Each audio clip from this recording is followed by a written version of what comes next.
वहीं बिहार और बंगाल के चुनाव से पहले भी एक और मुकाबले की उल्टी गिनती शुरू हो चुकी है। कल उपराष्ट्रपति का चुनाव होना है और उससे पहले एनडीए और विपक्ष दोनों खेमों में जबरदस्त मोर्चेबंदी। आज सत्ता पक्ष के दो कार्यक्रम हैं। बीजेपी की संसद के जीएम बालयोगी सभागार में कार्यशाला हो रही है। आज बैठक का दूसरा दिन है। इसी कार्यशाला में एनडीए के सांसद शामिल होंगे, लेकिन बड़ी बात यह है कि इसमें पीएम मोदी का संबोधन होना है। उधर चुनाव से पहले विपक्ष की भरपूर तैयारियां हैं। कल मतदान है तो आज विपक्ष डमी वोटिंग का अभ्यास कर रहा है।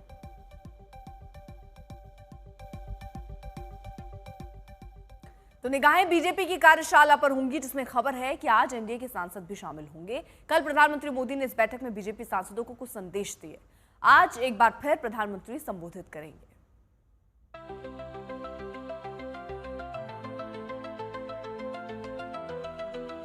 बीजेपी की कार्यशाला का पहला दिन।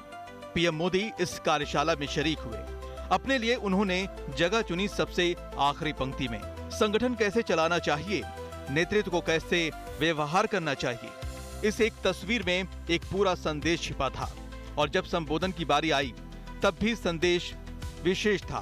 पीएम मोदी ने सांसदों से कहा, सरकारी योजनाओं का प्रचार करें, योजनाओं का लाभ सभी तक पहुंचाएं, संसदीय समितियों की बैठक में जरूर भाग लें, सांसद मंत्रियों से लगातार संवाद करते रहें, संसदीय क्षेत्रों में टिफिन बैठक का आयोजन करें, क्षेत्र की जनता से सीधा संवाद करें, सांसद कुछ नया इनोवेटिव सोचें। कल बीजेपी सांसदों की कार्यशाला थी। आज एनडीए के सांसदों से संवाद का कार्यक्रम है। ये सारी कवायद उस वक्त हो रही है जब कल उपराष्ट्रपति का चुनाव हो रहा है और सामने पहले बिहार और फिर बंगाल का विधानसभा चुनाव है।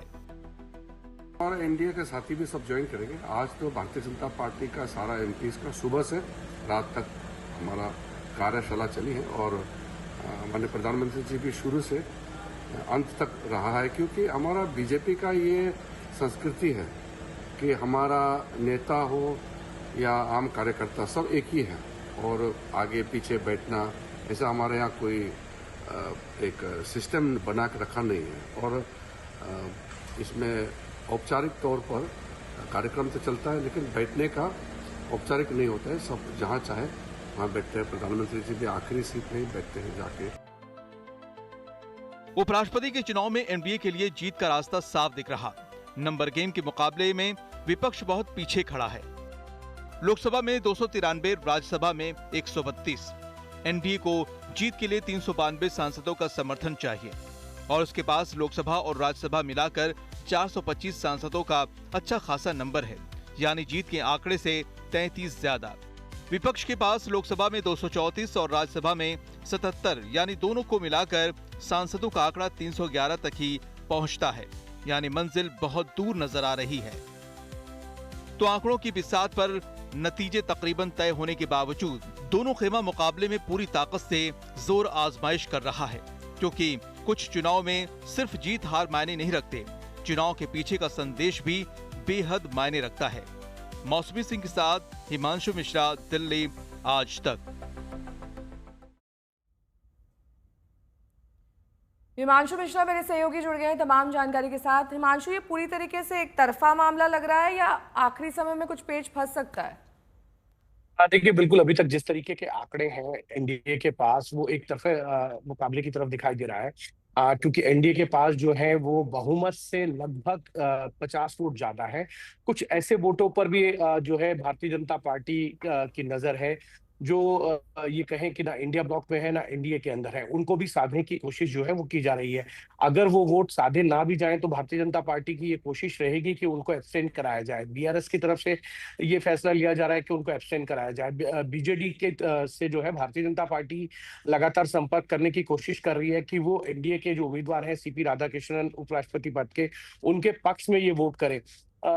भारतीय जनता पार्टी पूरी तरीके से इस कोशिश में है कि उनके नंबर जो है एनडीए के वो ज्यादा से ज्यादा हो और विपक्ष के अंदर भी वो सेंध लगाने की कोशिश में है। क्योंकि तमिलनाडु से है सीपी राधाकृष्णन और अगले साल विधानसभा के चुनाव है, तो ऐसे में डीएम के अंदर भी सेंध लगाने की कोशिश जो है वो की जा रही है भारतीय जनता पार्टी की तरफ से कि वहां के कुछ वोट जो है वो भारतीय जनता पार्टी और एनडीए के जो उम्मीदवार हैं सीपी राधाकृष्णन उनके पक्ष में आए। और यही कोशिश है कि भारतीय जनता पार्टी लगातार इस को लेकर अन्य दलों के साथ, सांसदों के साथ जो है वो संपर्क में है और अपने नंबर्स को बढ़ाने की कोशिश में है। आज एनडीए के जो सांसद हैं उनको उनका एक डेमोन्स्ट्रेशन किया जाएगा किस तरीके से वोट किया जाएगा, क्योंकि उपराष्ट्रपति और राष्ट्रपति के जब मतदान होता है तो उसमें आप अपना पेन नहीं लेके जा सकते हैं। वहां पे एक विशेष प्रकार का पेन होता है, उसमें आपको जो है लगाना पड़ता है मोहर।